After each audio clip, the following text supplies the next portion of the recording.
na yung baha dito. Grabe.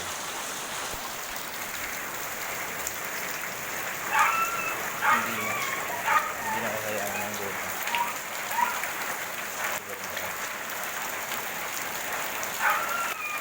Hindi na kaya ng gota. Hindi na kaya. Lampas tuhod na yung tubig.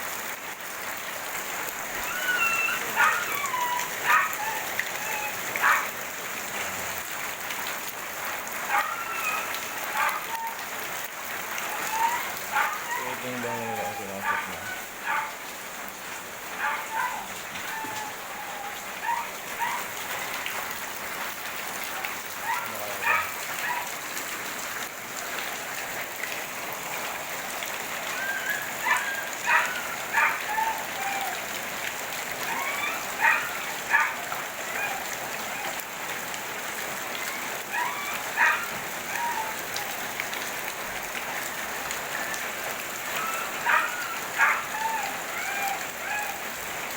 Sobrang walang hintayo pa lang.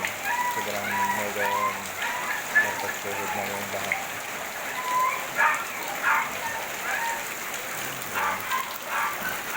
Kaya siguro yung tubig doon.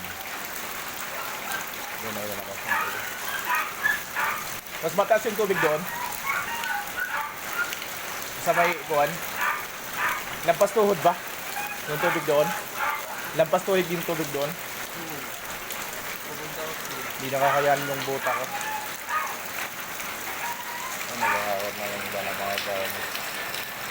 Kasi nga, lampas tuhod na yung tubig. Grabe. Tapos grabe no? Mas mataas siguro doon. Hindi, yung butay wala na. Yan. Doon sa may labas, mas mataas pa. Mas mataas pa daw yung tubig doon. Kahit nakabuta ka, wala na talaga.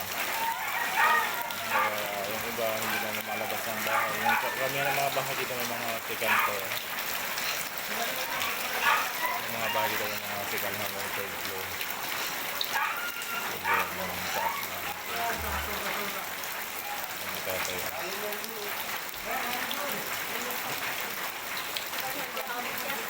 Hindi, makakuha siya, makapasok sa loob. Malalim na oh.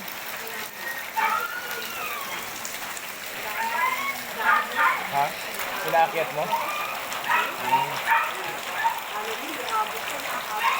Parang tataas pa siguro.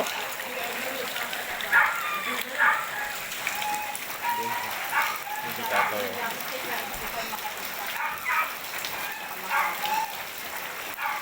Mas mataas pa daw doon sa labas. Mas mataas pa doon.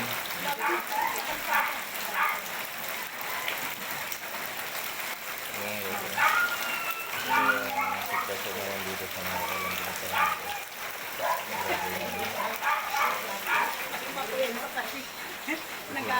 Ito si nanay oh, yung bahay nila pinasok na ng baha.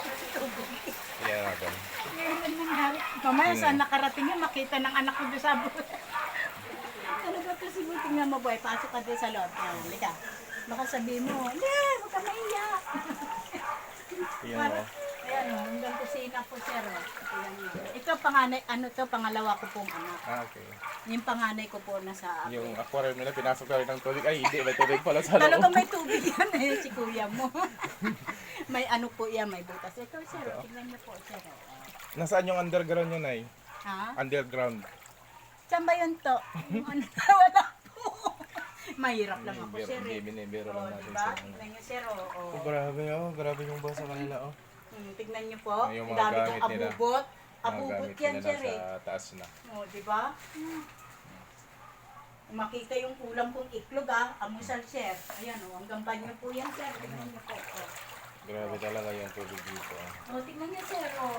Kala niyo ah. Punta tayo sa... Yung rep nila, inabot Kaya na. busy Yung talaga kanilang ako ngayon sir. kitchen. O, pang-apat. O, di ba?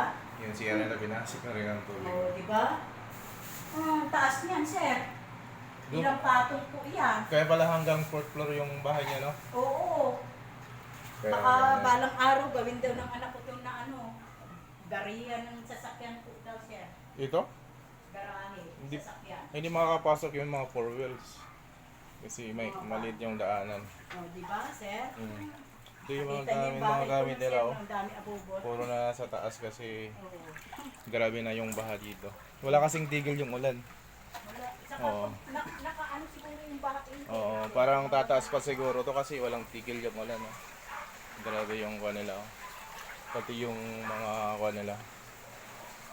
Kaya pala sila gumawa ng hanggang fourth floor na bahay kasi binabaha talaga yung kanila. Mas grabe sa taas, mas malalim. Hindi na tayo nito po.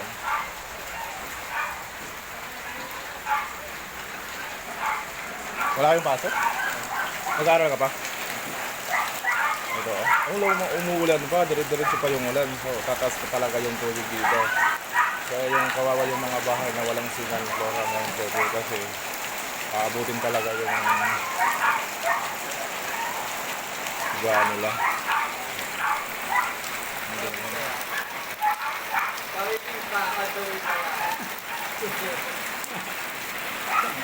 Grabe talaga. Grabe yung ingay ng mga aso kasi nababasa nila ng kuwan ng baha ng tubig ulan. Mula gabi yung ulan dito, walang tigil. Kaya ganito yung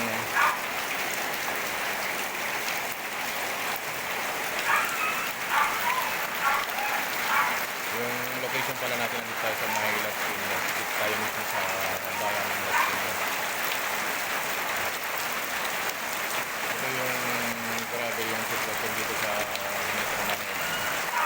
Kasi yung mga siguro yung daanan ng tubig yung mga kano, siguro may mga nakabara na mga basura kaya yung sea level niya parang kapareho na rin sa taas ng lupa dito sa Marigol. Parang walang sigurong daanan ng tubig. Parang baka nagkataon pa na high tide. So, ano talaga?